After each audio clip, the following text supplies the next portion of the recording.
Hello friends, welcome back to my channel. आज की video में हम लोग स्पेशल रिलेशनशिप के लास्ट 3 पॉइंट्स कवर करने वाले हैं। अगर आपने मेरे पहले 2 वीडियोस नहीं देखे हैं तो आप पहले वो देखकर इसे कंटिन्यू कर सकते हो। Now comes toward third type of special relationship, that is right to claim incidental charges. अगर बैंकर कोई भी कस्टमर को सर्विस प्रोवाइड करता है like overdraft facility, duplicate passbook, demand draft, ATM card, mortgage loan और स्टॉक पेमेंट, तो bank customer से charges लेता है in a form of commission, interest और other charges for providing about services. Now fourth point, right to charge compound interest.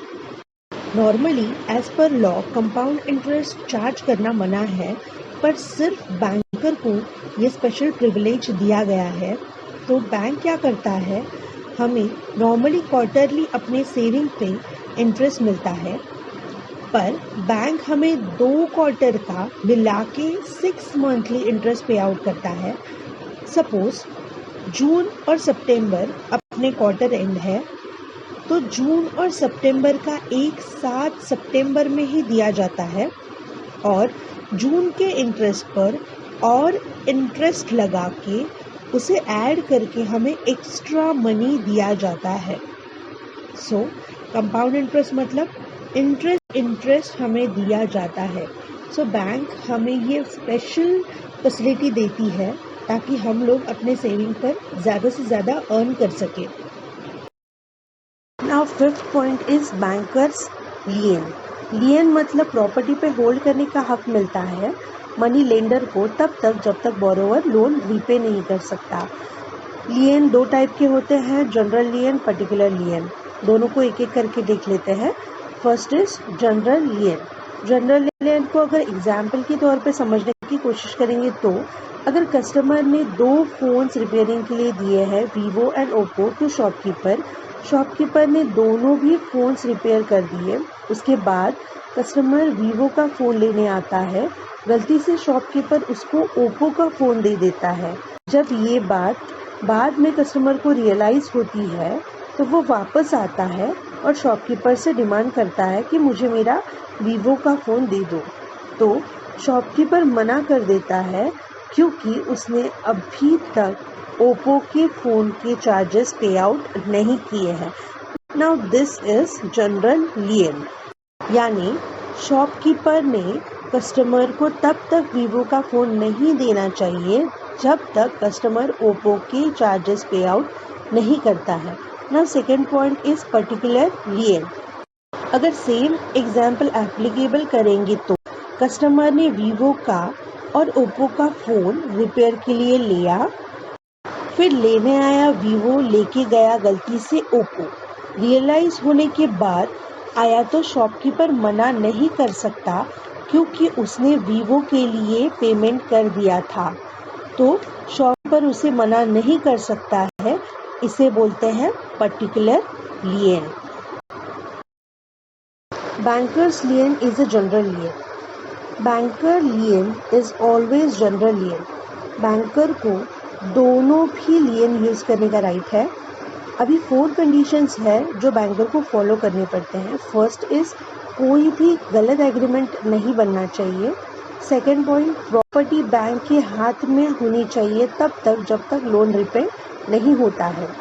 Third point, सब lawfully होना चाहिए. और लास्ट पॉइंट, प्रॉपर्टी कोई भी बैड पर्पस से बैंकर को हैंडओवर नहीं की जानी चाहिए. ये बैंकर को चेक करना है. अगर बैंकर्स लियन का एग्जाम्पल देना हो तो 2 एग्जाम्पल्स है. First example, if A is a customer of a bank, taken a hypothetical loan on a vehicle for ₹5,000 and second loan लिया है for a business purpose as a partner.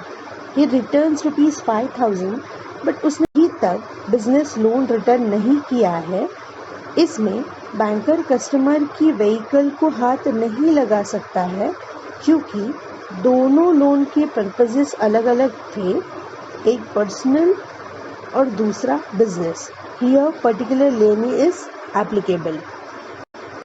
Now second example, if A takes gold loan and crop loan from the same bank, he repays gold loan but not paid crop loan, here general lien is applicable. यानी यहाँ कोई भी particular business purpose नहीं था, दोनों भी personal के लिए ही था. Now next point is a banker's lien as an implied pledge.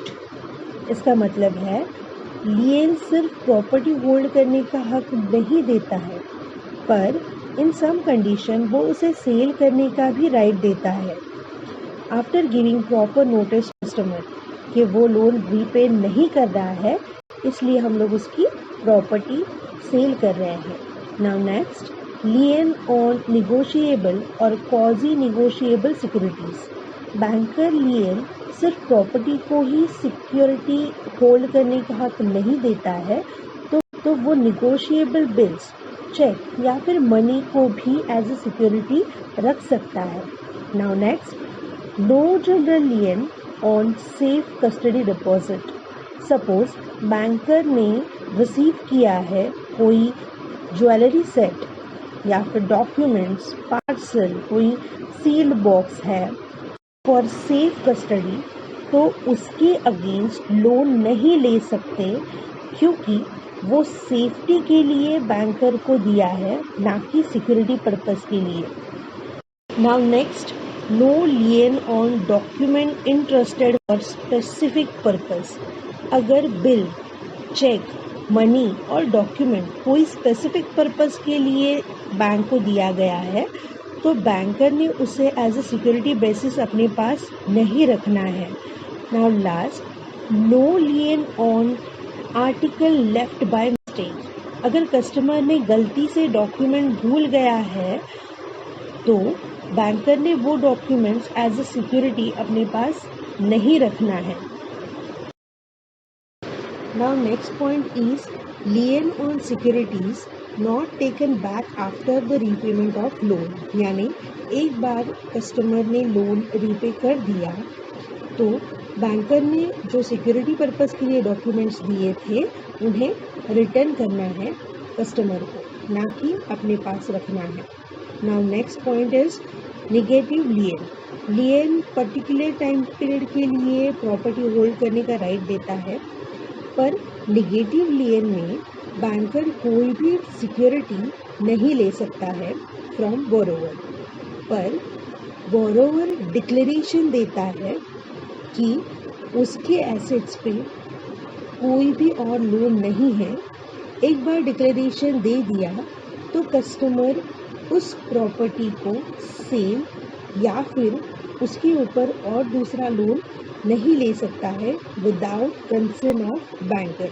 यानी इस केस में बोरोवर अपने प्रॉपर्टी पेपर्स बैंकर को नहीं देता है, सिर्फ एक डिक्लेरेशन लिख के देता है कि मेरे एसेट्स पे और दूसरा कोई भी लोन नहीं है.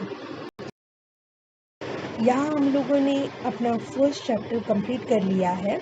अगर आपको कोई भी डाउट होगा तो आप कमेंट सेक्शन में कमेंट कर सकते हो. I hope you like this video. Thank you.